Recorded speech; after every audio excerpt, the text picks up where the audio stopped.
하나님께서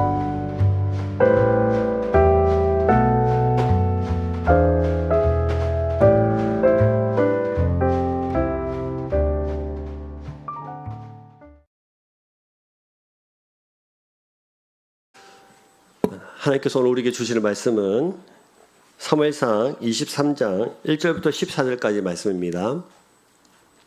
제가 가진 성경은 구약성경 447페이지에 있습니다. 사무엘상 23장 1절부터 14절까지 말씀을 우리 한 목소리로 같이 읽겠습니다. 같이 읽습니다. 사람들이 다윗에게 전하여 이르되 보소서 블레셋 사람이 글라를 쳐서 그 타작 마당을 탈취하였더이다 하니 이에 다윗이 여호와께 묻자와 이르되 내가 가서 이 블레셋 사람들을 치리이까 여호와께서 다윗에게 이르시기를 가서 블레셋 사람들을 치고 글라를 구원하라 하시니 다윗의 사람들이 그에게 이르되 보소서 우리가 유다에 있기도 두렵거든 하물며 글라에 가서 블레셋 사람들의 군대를 치는 일이리까 한지라. 다윗이 여호와께 다시 묻자온데 여호와께서 대답하여 이르시되 일어나 글라로 내려가라 내가 블레셋 사람들을 내 손에 넘기리라 하신지라. 다윗과 그의 사람들이 글라로 가서 블레셋 사람들을 싸워 그들을 크게 쳐서 죽이고 그들의 가축을 끌어오니라. 다윗이 이와 같이 글라 주민을 구원하니라. 아히말렉의 아들 아비아달이 글라 다윗에게 도망갈 때에 손에 에봇을 가지고 내려왔더라. 다윗이 글라에 온 것을 어떤 사람이 사울에게 알림해 사울이 이르되 하나님이 그를 내 손에 넘기셨도다. 그가 문과 문빗장이 있는 성읍에 들어갔으니 갇혔도다. 사울이 모든 백성을 군사로 불러 모으고 글라로 내려가서 다윗과 그의 사람들을 애워싸려 하더니 다윗은 사울이 자기를 해하려 하는 음모를 알고 제사장 아비아달에게 이르되 에봇을 이리로 가져오라 하고 다윗이 이르되 이스라엘 하나님 여호와여 사울이 나 때문에 이 성읍을 멸하라고 그일라로 내려오기를 꾀한다함을 주의 종이 분명히 들었나이다. 그일라 사람들이 나를 그의 손에 넘기겠나이까? 주의 종이 들은 대로 사울이 내려오겠나이까? 이스라엘의 하나님 여호와여 오나건대 주의 종에게 일러 주옵소서 하니 여호와께서 이르시되 그가 내려오리라 하신지라. 다윗이 이르되 그일라 사람들이 나와 내 사람들을 사울의 손에 넘기겠나이까 하니 여호와께서 이르시되 그들이 너를 넘기리라 하신지라. 다윗과 그의 사람 600명 가량이 일어나 그일라를 떠나서 갈 수 있는 곳으로 갔더니 다윗이 그일라에서 피한 것을 어떤 사람이 사울에게 말하며 사울이 가기를 그치니라. 다윗이 광야에 요새에도 있었고 또 십광야 산골에도 머물렀으므로 사울이 매일 찾되 하나님이 그를 그의 손에 넘기지 아니하시니라. 아멘. 오늘은 특별한 순서가 있습니다. 어제 이제 딱 결혼해서 막 신혼부부가 된 우리 이상훈 형제 또 우리 김예림 자매님께서 특송을 준비하셨는데요. 우리 한번 특송 박수를 한번 아름다운 찬양을 하나님께 영광 올려드리도록 하겠습니다.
단순한 선택조차 내겐 버겁기만 한 곳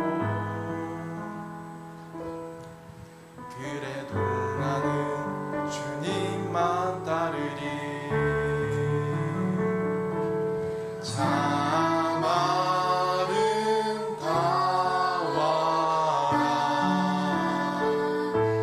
주님의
조금 다르다 해도 우리는 길이 주가 가르쳐준 길이니 이곳은 바로 주님의 세계라 이곳은 바로 주님의 세계라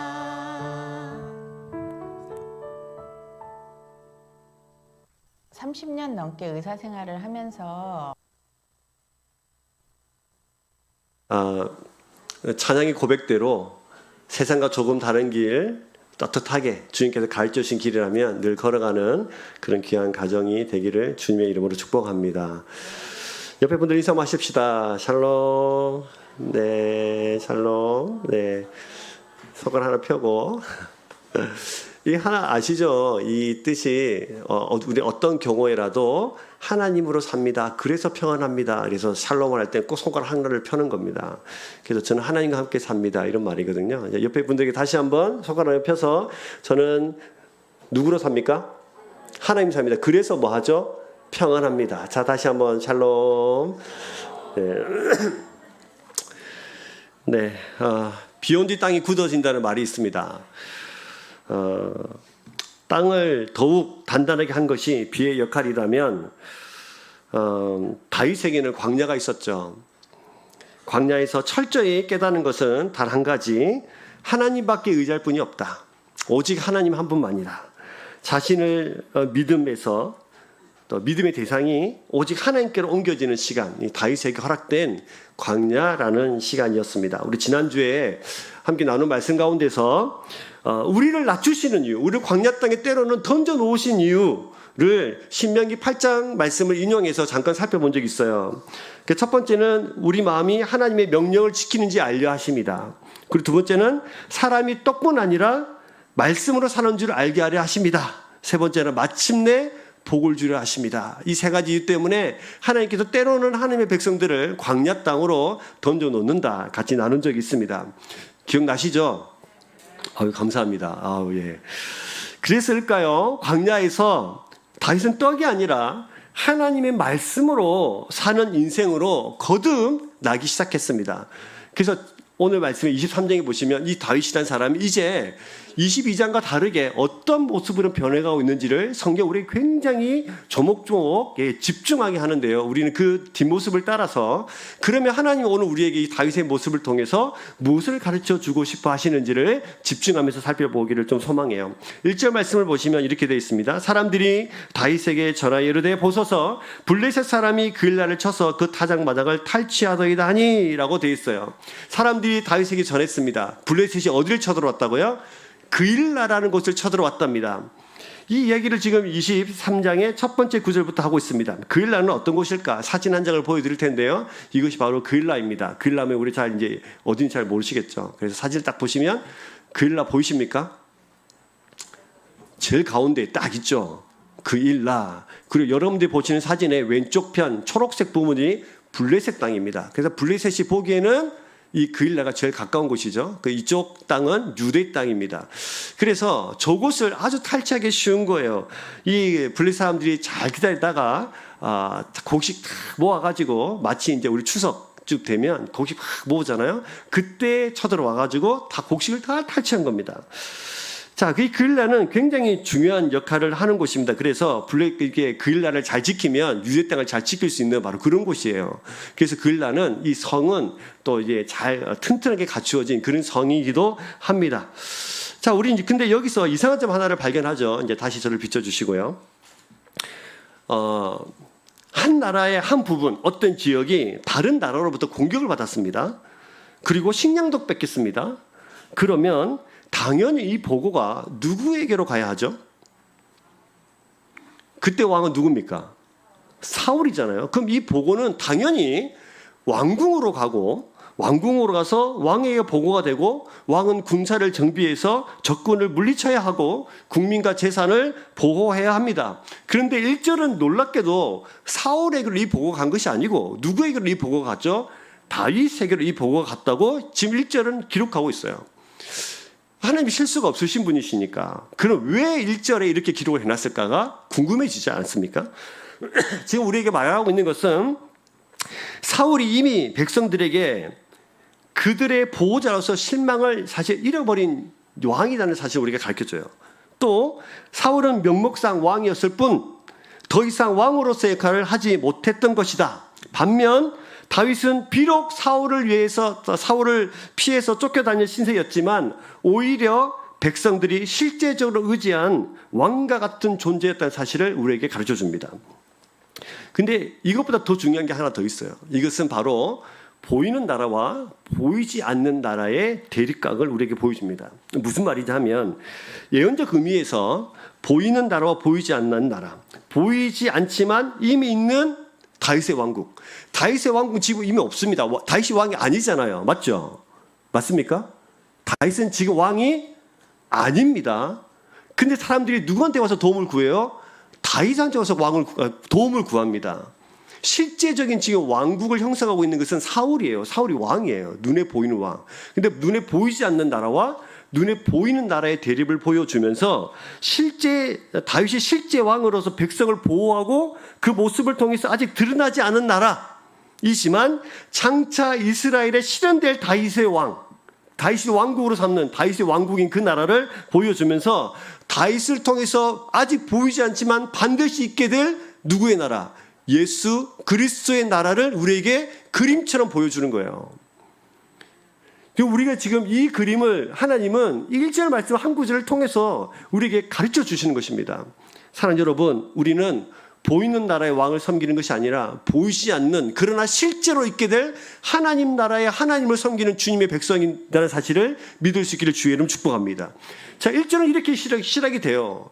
그런데 이제 잘 보시면 이제 이전과 다르게 다윗은 하나님 앞에 기도하기 시작하는 사람이 됩니다. 2절 말씀을 보십시오.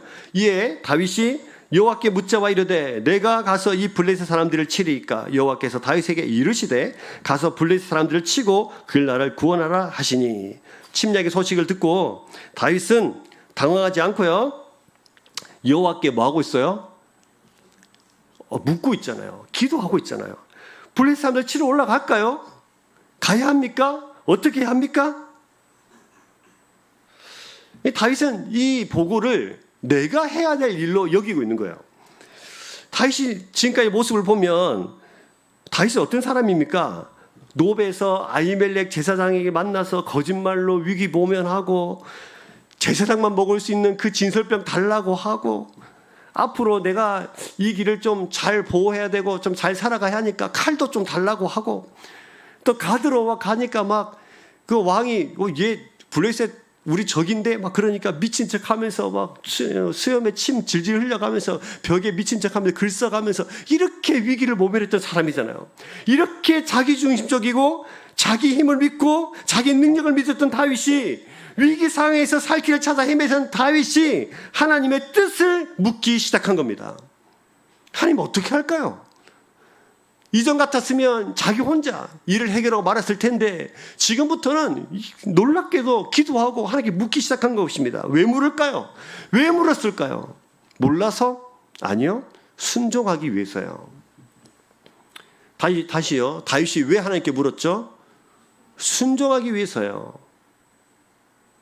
다윗의 영성이 다시 자기 중심에서 하나님 중심으로 옮겨가고 있는 것을 볼 수 있습니다. 이전까지는 자기 스스로 살려고 계획도 세웠고 자기 스스로 지키기 위해서 무기가 필요했고 생각지도 못한 위기 상황에 가전 임기응변으로 살았던 그런 사람이라면 이제는 하나님의 계획, 하나님의 보호, 하나님의 상황에 따라 살기로 작정하고 그것이 가장 안전한 길인 것을 깨닫고 하나님께 순종하기 위해서 이것을 묻는 거예요. 사랑하는 여러분, 하나님께 질문할 때, 하나님께 물을 때 어떤 자세로 물어야 합니까? 순종하려고 물어야 돼요. 하나님 잘 모르겠는데요. 하나님 한번 들어보고 내가 마음에 들면 내가 그렇게 하고 아니면 안 하겠습니다 라는 생각으로 하나님께 질문하고 묻는 것이 아니고 하나님이 어떤 말씀을 하시든 난 그 말씀에 뭐 하기로? 순종하기로 작정하고 물으셔야 돼요. 사랑하는 여러분들 이런 그런 놀라운 사람 되기를 주의 이름 축복합니다. 근데 여러분 무엇이 다윗을 이렇게 변화시켰을까요? 무엇이 다윗을 이렇게 영성을 다시 회복시켜서 자기 중심에서 하나님 중심으로 옮겨가는 사람으로 만들었을까요? 우리가 쭉 뒤에서 살펴본 것처럼 에셀바의 곁에서의 3일, 그리고 광야 땅에서 시간들, 그리고 아둘람 굴에서 지난주 나눈 대로 아둘람 굴에서 자신뿐만 아니라 환난당하고 빚지고 원통한 자들의 인생을 하나님께 부르짖으면서 여호와께 피하는 자는 뭐가 있다? 복이 있다. 여호와께 피하는 자는 복이 있다. 부르짖고 부르짖으면서 자기가 함께하는 그 사람들의 인생을 하나님께 내어 맡기면서 자기 인생을 내어 맡기면서 그 광야 땅에서의 그 외로운 곳에서의 하나님과 자기가 동행하는 것을 경험하고 깨닫고, 그래서 하나님 앞에 피하는 자는 복이 있다 하면서 그의 인생에 하나님 말고는 답이 없다는 사실을 깨닫기 시작한 거예요.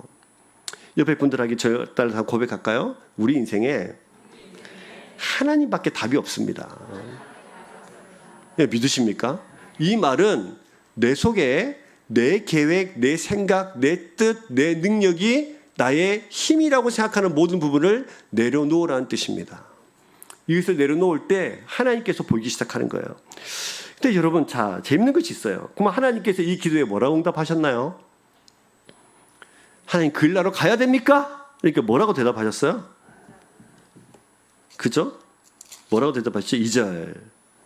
다윗에게 이르되 가서 블레셋 사람들을 치고 그일라를 구원하라 하시니. 뭐라고 말씀하셨죠?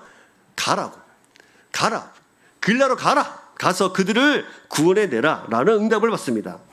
하나님께서 이렇게 말씀하셨습니다. 그런데 여러분, 자, 이렇게 되면 이제 모든 문제가 해결될 것 같잖아요. 근데 여기서 현실적 문제가 하나가 생깁니다.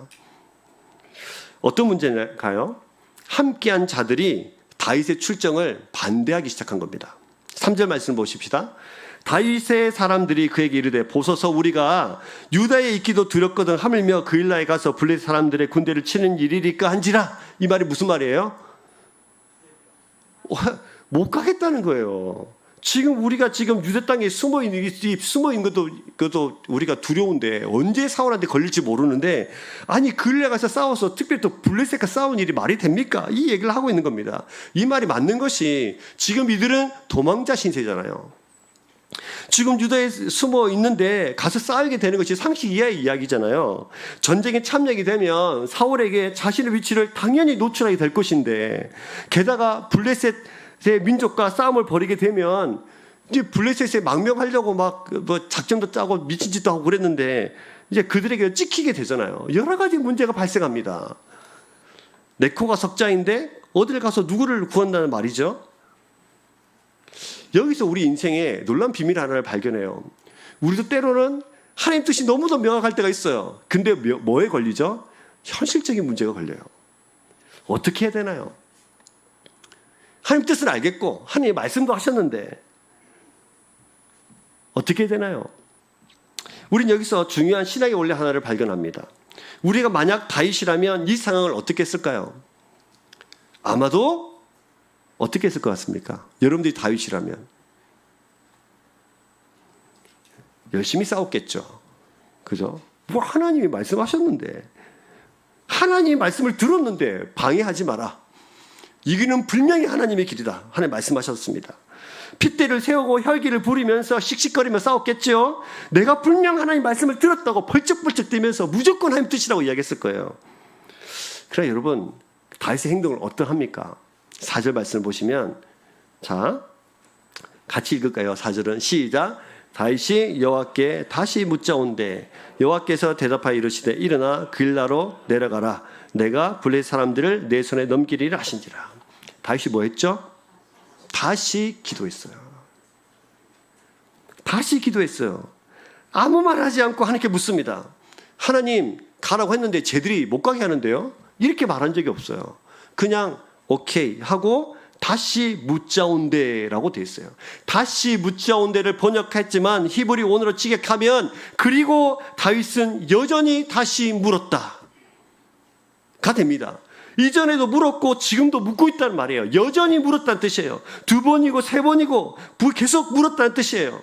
뭐 하려고? 순종하려고 순종하는 자세를 흐트러뜨리지 않고 그 태도를 계속해서 유지한 채 상황과 현실과 모든 것들을 넘어서서 하나님 반대하는 입장이 있음에도 불구하고 저는 여전히 하나님께서 말씀하시면 뭐 하겠습니다? 순종하겠습니다. 하나님 일을 어떻게 해야 됩니까? 여전히 묻고 있는 거예요.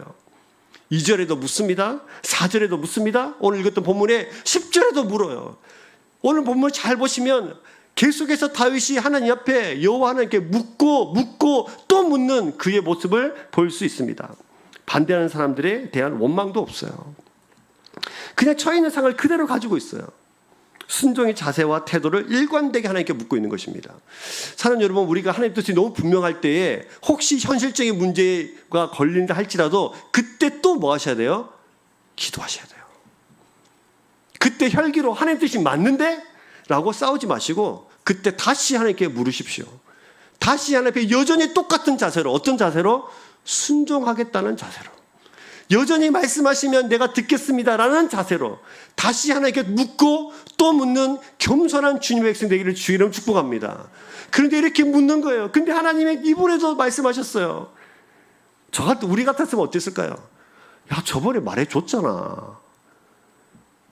안 들려? 못 들었어? 이렇게 말할 텐데 하나님께서는 이렇게 말씀하시죠. 자, 말씀 보세요. 4절 보시면 다윗이 여호와께 다시 묻자온데 여호와께서 뭐 하셨어요? 대답하여 이르셨죠. 일어나 그일라로 내려가라. 내가 블레셋 사람들을 내 손에 넘기리라 하신지라. 여기서 중요한 것은 2절에도 대답하셨고 4절에도 대답하셨는데 2절의 대답은 어떻게 돼 있죠? 2절 보세요. 2절 대답은 어떻게 돼 있어요? 그일날 가서 싸워라, 구원해라 이렇게 돼 있죠. 4절은 어떻게 됐나요? 중요한 것이 있습니다. 내가 내 손에 넘기리라. 여기서 내가는 누굽니까? 하나님께서요. 2절과 4절 똑같은 기도고 똑같은 물음이고 똑같은 질문인데 하나님은 묻고 또 묻는 순종하는 자세를 여전히 유지하고 있는 다윗에게 더 선명하게 응답으로 함께 하십니다. 여러분, 하나님께 물을 때 뭘 또 묻나? 하나님 뜻이 분명한데라고 할 수 있지만 묻고 또 물을 때마다 더 분명하고 더 선명하게 하나님 우리에게 말씀해 주시는 그런 하나님이십니다. 특별히 또 뭐라고 말씀하세요? 2절에는 네가 가서 싸우는 것처럼 말씀하시잖아요. 가서 싸워라. 가서 구원해라. 근데 2절에는 누가 싸우겠다? 내가 싸우겠다. 내가 싸워서 블레셋 사람들 네 손에 넘기겠다 이렇게 말씀하시는 겁니다. 내가 넘겨주겠다는 거예요. 이것이 놀라운 겁니다. 사랑하는 여러분, 이 물음에 하나님은 자신의 계획을 가르쳐 주셨고요. 다윗은 순종했습니다. 다윗은 순종의 길을 기쁨으로 분명하고 확신 있게 걸어갔고 하나님은 다윗에게 응답하시는 방법으로 하나님이 누군가를 가르쳐 주시는 거예요. 그러니까 우리는 이 본문을 통해서 뭘 알 수 있냐면 하나님은 뭐 하시는 분이시다? 뭐 하시는 분일까요? 기도에 응답하시는 분이다. 또 뭘 하는 가르쳐 주시죠? 하나님은 2번, 3번, 4번, 5번 물어도 여전히 똑같이 때로는 더 분명하고 더 선명하게 그 길을 가르쳐 주시는 분이시다. 믿으십니까? 왜? 여기서 하나님 화내시나요? 짜증내시나요? 아니시잖아요. 하나님이 그런 분이세요. 다윗이 경험한 하나님은 그런 하나님이라고요. 이 말씀을 통해서 우리에게 가르쳐 주시는 것은 너희의 하나님도 여전히 그런 하나님이라는 거예요. 묻고 또 물을 때 갈 길을 더 분명하고 더 정확하게 가르쳐 주시는 분. 내 인생을 내가 혼자 저 블레셋과 내가 혼자 싸우는 것 같지만 사실은 하나님께서 내 전쟁이다. 내가 이기게 해줄게. 네 손에 내가 붙일게 라고 말씀해 주시는 하나님. 그 하나님을 붙잡으라는 겁니다. 그 하나님을 뭐 하는 거예요? 믿는 거예요. 사랑하는 여러분, 이 하나님을 믿을 수 있기를 주의 이름으로 축복합니다. 하나님 그런 분이십니다. 이렇게 다윗은 이스라엘의 진정한 왕으로 준비되어 가고 있었습니다. 근데 참 재밌죠. 근데 가만히 이 본문을 묵상해 보면 하나님은 사실은 다윗을 왕의 자리에 세우는 게 별 관심이 없습니다. 이거 뭐에 관심이 있느냐? 그러면 하나님 어디에 관심이 있냐요? 다윗을 왕의 역할을 잘 감당할 수 있는 왕의 자질로 만드는 것에 관심이 있어요. 그렇죠? 하나님이 만약에 다윗을 왕으로 세우는 것이 그것만 하나님의 목적이었다면 기름 붓고 바로 세웠을 거예요. 그러나 다윗에게는 숱한 에셀바위에서 3일의 이야기가 있고 광야 땅에서의 이야기가 있어요. 사울에게 쫓기는 이야기가 있어요. 그의 스토리는 고난과 아픔의 투성이에요. 근데 하나님께서 왜 그렇게 하셨을까요? 그냥 왕으로 세우는 목적이 아니라 진짜 왕의 역할을 잘 감당할 수 있는 하나님의 사람이 왕이 되도록 하시는데 목적이 있는 거예요. 그럼 여러분, 우리는 이것을 우리 속에 대입해 보면 이렇게 할 수 있어요. 여러분, 옆에서 한번 봐보세요. 하나님은 이 사람한테 무슨 관심이 있을까요? 하나님 이 사람한테 뭔 관심이 있을까요? 이거 우리의 관심은 온통 내가 어떤 사람이 될 거냐요. 내 직업이 뭐가 될까? 앞으로 내가 뭘 먹고 살아야 되나? 어떻게 해야 되나? 이런 데 관심이 많아. 근데 하나님은 사실 우리에게 네가 뭘 먹고 살지, 네가 어떤 사람인지, 어떤 직업을 가질지 물론 관심이 있으시겠지만 더 깊이 있는 관심은 네가 어떤 주님의 백성이 되느냐예요. 그래서 우리를 훈련시켜 가시는 겁니다. 제가 어떤 목사 되기를 하나님 원하실까요? 정인태 너는 목사가 돼. 이게 하나님께서 원하시는 목표일까요? 아니죠. 겸손하게 낮아져서 하나님의 말씀을 대언하고 정말 순수하고 세상의 것들 묻지 않는 정말 복음의 전달자가 되기를 원하시는 거예요. 맞습니까? 여러분도 마찬가지예요. 여러분들이 우리는 어떤 직업을 가지는 사람이 될까에 관심이 많고 어떻게 세상을 살아갈까 관심이 많지만 하나님은 네가 어떤 사람이 돼서 그 일을 감당하는 것에 더 관심이 있습니다. 옆에 분들에게 저를 따라서 축복해 보십시다. 하나님은 당신에게 관심이 있습니다. 믿으세요? 믿으세요? 그래서 때로 우리가 믿음이 없고 때로 그 역할을 잘 감당하지 못할 때 우리를 때로 광야 속에 집어넣는 거예요. 하나님 말씀으로 살아가라고. 우리는 떡에 관심이 많죠. 무엇을 먹을까? 무엇을 입을까?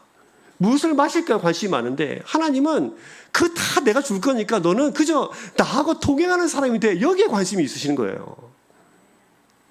사랑 여러분, 우리의 눈빛과 우리의 감정과 우리의 모든 것들이 하나님 앞에 좀 초점 맞춰진 인생으로 살아갈 수 있기를 주의 이름으로 축복합니다.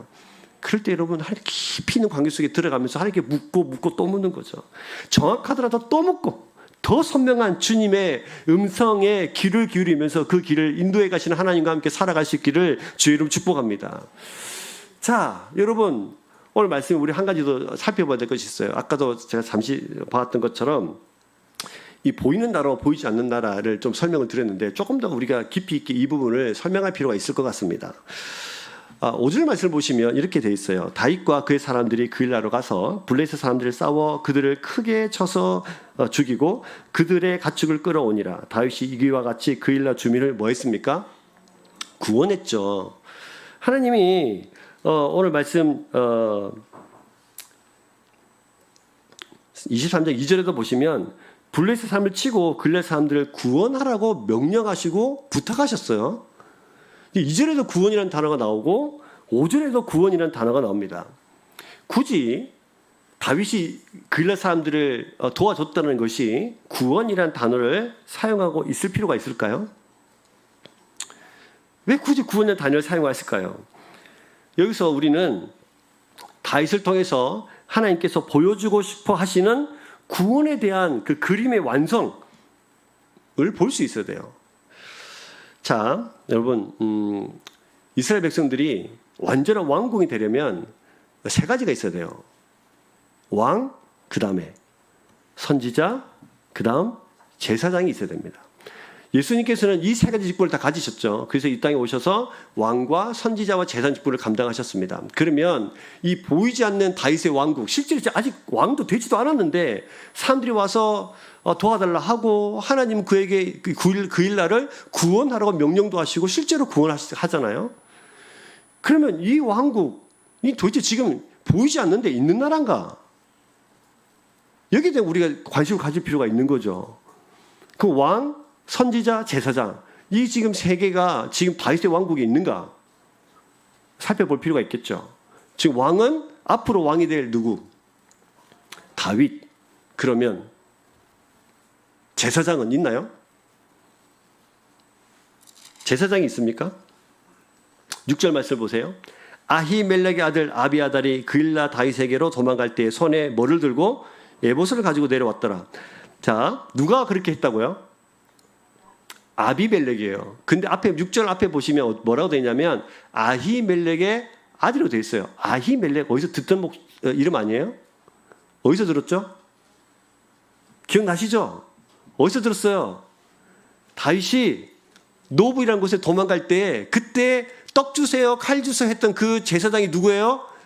아히멜렉이에요. 그렇죠? 이럴 때 이렇게 그렇죠? 뭐 기억나시죠? 아히멜렉의 아들이 아비아달입니까? 아비아달은 누구예요? 그러면 제사장이에요. 제사장. 그래서 예봇을 들고 나온 겁니다. 예봇 들고 누구한테로 왔어요? 다윗에게로 왔어요. 그럼 왕과 지금 누가 지금 됐죠? 제사장 있죠. 그 한 명 남았죠. 뭐가 남았어요? 이제 선지자가 남았어요. 선지자는 누굴까? 선지자는 누굴까요? 선지자가 22장 5절에 보시면 다윗에게 선지자 한 명이 와서 유대 쪽으로 가라라고 말씀한 사람이 있어요. 누구? 갓입니다. 갓이 이야기해요. 저쪽으로 가라. 근데 이 갓이 누구냐면 아둘람 굴로 피한 400명 중에 한 명입니다. 다윗은 나중에 다윗에게 큰 힘이 됩니다. 이 갓이. 그 선지자 역할을 하는 거예요. 나중에 아비아들도 나중에 다윗의 왕국이 실제로 세워졌을 때 그때 제사장 직분을 감당합니다. 지금 확실히 세워지지 않지만 지금 세워질 왕, 세워질 제사장, 세워질 선지자가 지금 함께하고 있는 것을 볼 수 있습니다. 그럼 이걸 통해서 지금 하나님께서 아직 보이지 않아요. 아직 안 보여요. 아직 안 보이지만 이 다윗의 왕국은 실제로 이스라엘의 뭐였어요? 왕국이었어요. 그리고 그들 통해서 하나님은 고통받고 고난받는 그일라 백성을 뭐 하세요? 구원하십니다. 다윗의 왕국은 이렇게 감춰져 있는 거예요. 실제로는 왕국의 모습이 아니었지만 성경은 근데 그들이 실제로 있었다는 것을 가르쳐줘요. 눈에 보이지 않지만 있는 것. 누구의 나라? 하나님의 나라. 왕, 선지자, 제사장의 직분을 감당하시는 예수 그리스도가 있는 곳. 눈에 보이지 않지만 아직 드러나지 않았지만 지금 분명히 현실이 돼서 우리를 고난과 고통과 아픔 속에서 우리를 건져내시고 모든 죄로부터 우리를 정결케 하시고 깨끗게 하시고 이기게 하시고 새 생명을 주시는 그 나라. 누구의 나라? 하나님의 나라. 그 나라를 보며 그 나라를 붙잡을 수 있기를 주의 이름으로 축복합니다. 그런 거예요, 여러분. 이것이 믿음이에요. 믿음의 눈을 들어서 하나님의 나라를 볼 수 있기를 주의 이름으로 축복합니다. 근데 사람들은 어디에 추종하냐면 보이는 나라에 추종해요. 보이는 나라에 충성해요. 오늘 말씀의 밑에 쭉 보시면 그런 말씀이 있어요. 7절 말씀을 보시면요. 다윗이 그일라에 온 것을 어떤 사람이 사울에게 알리매라고 되어 있어요. 그일라에 왔는데 어떤 사람이 누구한테 알렸어요? 사울에게 알렸어요. 가서 뭐라고 했을까요? 왕이시여, 당신이 찾고 있는 다윗이 어디인지 아십니까? 어디 있느냐? 가르쳐주면 저한테 뭐 콩고물 좀 떨어집니까? 가르쳐만 주면 내가 다 줄게.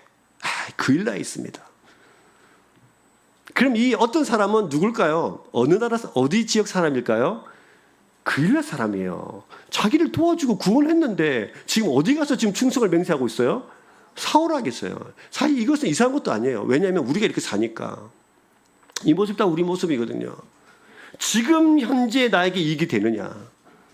지금 현재 나에게 도움이 되느냐? 지금 권력을 누가 잡고 있느냐? 거기에 따라서 그렇게 살아가는 거예요. 사람들은 보이지 않는 왕국보다는 보이는 현실을 선택하며 살아가요. 그것이 지혜로 보이기 때문이에요. 제가 오늘 우리 그 예림자매랑 우리 사원 형제가 이게 특송을 했잖아요. 오늘 설교 내용이랑 가사가 너무 똑같아가지고 제가 앉아가지고 깜짝 놀랐습니다. 같이 이렇게 설교문을 봤나? 막 이러면서. 주님의 세계라. 왜 그리 가냐고. 이 길이 꽃길인데 왜 그렇게 힘들고 어려운 길 가냐고. 그러나 주님이 가는 길 가겠다고. 주님의 세계라. 그런 나라죠. 우리는 그렇게 사는 거예요. 세상의 기준 지금 이익이 되느냐 되지 않느냐지만 언제나 지금이요. 세상 사람들은 때로는 하나님의 사람들마저도 언제나 지금이 중요하다고 생각하는 사람이 있는데 여러분 그렇지 않습니다. 보이지 않지만 실제 구원의 능력을 베푼 다윗의 왕국, 실제 구원을 베푼 하나님의 나라, 그 나라를 붙잡고 살아가야 되는 사람들이 저와 여러분들은 진로 믿습니다. 보이는 지금 나를 구원해 줄 것이라 여겨지는 사울의 왕국이 아니에요. 여겨지는 하나님의 나라는 믿음으로 볼 수 있는 것이고, 이 지금 사울의 왕국은 그냥 여겨지는 거예요. 그 생각될 뿐이에요. 근데 우리는 여겨지는 사울의 왕국을 붙잡고 나를 구원하라, 구원하라 라고 말합니다. 지금 나를 구해 줄 거야. 지금 나를 위로해 줄 거야. 나는 사울의 왕국 말이죠. 근데 사울과 그의 군사들은 그 일날을 군사를 이끌고 그 일날을 구원하러 온 게 아니고 누구를 치러 왔어요? 다윗을 치러 왔어요. 말씀 보세요. 자, 8절 보시면 사울이 모든 백성을 군사로 불러 모으고 그 일날로 내려가서 누구와 다윗과 그의 사람들을 에워싸려 하더니, 사울이 자 군대를 이끌고 와가지고 그 일날을 도와주려고 온 게 아니라 누구를 잡으려고? 다윗 잡으러 온 거예요. 그런데 힘과 권력으로 자신의 적을 쳐 죽이려고 하는 사울의 왕국을 붙잡으면서 그렇게 여겨지는, 나를 구원해 줄 걸 여겨지는 그 나라를 그냥 붙잡고 살아가는 것이죠. 사랑하는 여러분, 하나님의 나라를 볼 수 있기를 주의 이름 축복합니다. 그 나라를 믿음으로 선포할 수 있기를 소망합니다. 여러분을 아픔과 슬픔과 고난에서 건져줄 것은 세상이 아니라 하나님이십니다. 그 고백을 할 수 있는 사람들이 하나님 앞에서 놀라운 예배와 찬양을 할 수 있는 거예요. 참 놀랍죠. 하나님은 이 짧은 구절 안에 이 보이는 나라와 보이지 않는 나라, 하나님을 붙잡고 묻고 또 묻는 하나님의 백성을 이렇게 선명하게 보여주십니다. 하나님은 누구의 편입니까? 하나님은 하나님의 백성들의 편이에요. 고민이 하나 됩니다. 한 달락이 더 남았는데 지금 해야 될까 말아야 될까 고민이 막 됩니다. 지금 45분인데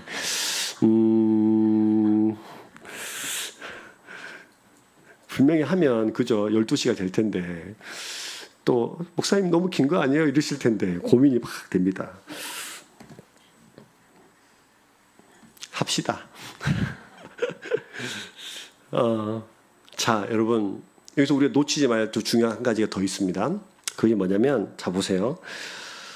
7절 말씀을 보시면 다윗이 그 일날 온 것을 어떤 사람이 사울에게 알림해 사울이 이르되 하나님이 그를 내 손에 넘기셨다고 말해요. 사울이 뭐라고 말해요? 하나님이 내 손에 그를 넘겼다. 여러분, 사울의 말이 맞아요? 틀려요? 왜 틀려요?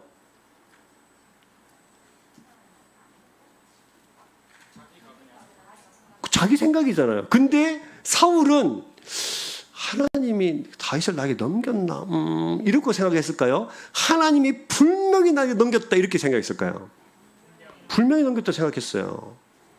여기서 우리는 중요한 것, 하나님께 가르쳐주신 것 놀라운 것이 한 가지를 기억해야 되는데요. 하나님 뜻과 내 뜻을 분별을 잘 하셔야 됩니다. 하나님 내 손에 붙이셨다. 한마디로 하나님은 내 편이고 나를 돕는다는 것이에요. 이유는 지금 다윗이 자신의 손에서 빠져나갈 수 없는 상황에 지금 갇혀 있다는 거죠. 문과 문빗장이 있는 성이라고 이렇게 이야기했는데 거기 갇혀 있다고 말하는 건데 이 성이 이 그일라가 막 그런 곳이죠. 문도 있고 문빗장도 있는 그일라라는 뜻이 요새라는 뜻이니까 요새처럼 단단한 성이었어요. 근데 그곳에 지금 있으니까 자기가 이게 둘러싸기만 하면 다윗은 지금 그 성 안에 갇힌 꼴이 되니까 하나님 나한테 이것을 붙였다는 거예요. 사울이 다윗이 이런 상황이 된 것을 보고 하나님이 다윗을 자신에게 붙인 것으로 여긴 거죠. 하나님이 자기 편이고 자기를 돕는다는 거예요. 이것이 하나님이 누구신가를 알지 못한 무지한 인간들의 자기 착각입니다. 하나님이 모르니까 하는 말이에요. 그럼 하나님은 지금 누구와 함께하고 계시죠? 사울과 함께하고 계시나요? 다윗과 함께하고 계시나요? 다윗과 함께하고 계시죠. 사울은 이미 하나님을 떠났어요. 하나님이 사울을 떠났다고요. 하나님께서 다윗을 자신을 부르셨다고 근데 그렇게 말해요. 여러분, 어떤 경우에 하나님을 나를 돕는다 또는 하나님은 내 편이다 생각하십니까? 사실 사람들의 하나님에 대한 생각은 모두 사실 자기 주관적이고 극히 자기 중심적이에요. 사울처럼. 그럼 하나님은 누구 편이신가? 하나님은 하나님의 자녀 편이에요. 영접하는 자, 곧 그 이름을 믿는 자들에게는 하나님의 자녀가 되는 권세를 주셨죠. 자녀들은 밖에 나가면 우리 아버지 어머니 아무런 능력이 없어도 그 아버지 어머니 능력 가지고 싸웁니다. 우리 엄마 음식 잘한다. 우리 엄마가 더 잘하는데? 아닌데? 우리 엄마가 더 잘하는데? 우리 아빠 팔 힘 엄청 세디. 내 80만 함도 못 이긴디. 우리 아빠가 더 센데? 아닌데? 이거 가지고 싸우고. 그런 적 있으십니까? 저는 어렸을 때 많습니다. 저는 세상에서 우리 아버지 힘이 제일 센 줄 알았거든요. 실제 제가 했던 얘기예요. 근데 여러분, 이게 권세죠. 하나님의 자녀가 되면 권세. 우리 하나님을, 우리 아버지 자랑하고, 우리 아버지 힘 세대. 근데 내가 아무리 힘이 없어도 저는 아버지는 누구 편인가요? 자녀의 편이죠. 이게 하나님의 자녀의 편이에요. 하나님은 하나님의 자녀를 기뻐하세요. 하나님은 하나님의 자녀들에게 블레셋을 이게 주시는 거예요. 붙여주시는 거예요. 하나님은 오늘 말씀의 14절 마지막에 보시면 사울이 매일 잣대 하나님이 그를 그의 손에 넘기지 아니하시니라로 끝나요. 사울이 지금 다윗을 하나님께서 내 손에 붙이셨다고 말을 하고 있는데 성경은 뭐라고 기록해놨냐면 하나님이 그렇지 않다고 이야기한 거죠. 누가 안 넘겨준 거예요? 하나님이 안 넘겨준 거예요. 자기 착각으로 세상을 사는 것이 아니라 우리는 우리 삶으로 하나님께서 하나님의 자녀들에게 하나님의 뜻을 가르쳐 주시고 우리는 그 뜻을 분별하며 세상을 살아가는 사람들이 되라고 말씀하시는 것입니다. 사랑하는 여러분, 여러분들이 하나님의 자녀됨을 자랑하십시오. 하나님의 자녀됨을 기뻐하십시오. 그런데 사람들은 하나님을 의지하지도 않고 하나님을 믿지도 않고 순종하지도 않고 마음도 없고 하나님께 더욱더 순종하려는 여전히 그런 자세가 하나도 없음에도 불구하고 뭔가 조금 잘 되면 하나님 나에게 하셨는갑다 이렇게 말한단 말이죠. 자세를 고치세요. 자녀됨의 자세. 자녀는 하나님 아버지 말씀하옵소서 주의 종이 듣겠습니다가 자녀의 자세예요. 자녀의 권세만 누리려 하지 말고 자녀됨의 그 태도와 자세를 유지하세요. 하나님, 저는 하나님의 아들입니다. 힘들고 어려운 일을 하나씩 끄집어대서 하나님 앞에 기도하고 내어드리고 또 상의하고 또 기도하고 알아도 또 기도하는 그런 다윗의 자세가 자녀됨의 자세인 줄로 믿습니다. 여러분, 자녀가 되면 어떻게 되는 줄 아세요? 자, 여기 아버지, 어머니 다 계신데 여러분의 자녀들을 나무란 적이 있습니까? 없습니까? 있습니까? 없습니까? 있죠. 자, 여기 이제 어제 결혼한 우리 상훈 형제와 우리 예림 자매가 있는데 자녀를 낳았습니다. 말을 너무너무 사랑하는데 말을 무진장 안 듣습니다. 한 번 이야기하고 두 번 이야기하고 세 번 이야기해도 말을 안 듣습니다. 그때 어떻게 할 겁니까? 혼냅니다. 맞습니다. 왜 혼내죠? 사랑하니까. 자기 자녀이기 때문이에요. 길거리에 가다가 어떤 자녀가 침을 탁 뱉으면 일로 와봐 이러면서 나무랍니까? 아니죠. 나랑 상관없는 사람은 나무라지 않아요. 하나님의 자녀들은 하나님의 자녀이기 때문에 하나님께서 때로는 나무라시고 광야 땅에 집어넣으시기도 하세요. 이게 하나님의 자녀예요. 근데 우리는 잘 될 때만 하나님 나에게 뭐 하셨는갑다. 좀 일이 안 풀리면 하나님 나한테 하나님 없는갑다. 이렇게 말하잖아요. 그게 아니라고요. 다윗을 잘 보세요. 다윗은 사실은 너무너무 고난의 사람이었어요. 우리 다음에 뒤쪽에서 살펴보겠지만 다윗은 자기 자녀에게도 배신당하는 그런 아프고 고통스러운 인생을 살았던 사람이에요. 아둘람굴로 10년 동안 도망쳤던, 광야 땅으로 그렇게 도망쳤던 10년 동안이나, 하루 이틀도 아니고 그런 고난 속에 왜 나한테 왕을 기름 부어가지고 양치기 잘하고 있는데, 그게 아니잖아요. 하나님의 자녀들은 때로는 하나님께 얻어맞기도 하고 때로는 혼나기도 하고 하나님께서 축복도 하시고 함께도 하시고 위로도 하시면서 그렇게 살아가는 거예요. 사랑하는 여러분, 그래서 하나님은 우리의 때로는 환난도 주시면서 하나님은 우리의 피난처가 되십니다. 다윗이 이야기해요. 다윗이 그 인생을 다 합해서 여호와는 나의 목자시니 내게 부족함이 없으리로다, 이렇게 이야기하잖아요. 근데 항상 하나님께서 다윗을 이기게 해주시고 항상 다윗에게 뭐 이렇게 꼽기만 펼쳐주셨는 게 아니거든요. 그 모든 것들을 생각해 볼 때 때론 나는 광야 땅에 던져 놓으시고 에셀바의 옆에서 붙여 놓으시고 아픔도 주시고 슬픔도 주시고, 근데 인생을 싹 살펴보니까 여호와는 나의 뭐예요? 목자가 되는 거예요. 사랑하는 여러분, 우리 인생을 다 합해서 여호와가 나의 목자가 되시고 나의 방패 되시고 산성이 되시고 나의 구원자가 되시고 피난처가 되시고 오른팔이 되시는 사실을 날마다 믿으시길 주의 이름 축복합니다. 그러면 때로는 우리 속에 고난이 올 때면 우리는 뭐 할 수 있나요? 그렇죠, 기도할 수 있죠. 때로는 고난이 오고 환난이 올 때마다 소망이 하나님을 붙잡을 수 있어요. 왜요? 결국 하나님 나의 목자가 되실 것이기 때문에. 믿으세요? 네. 이 믿음 가지고 우리가 세상을 살아가길 소망해요.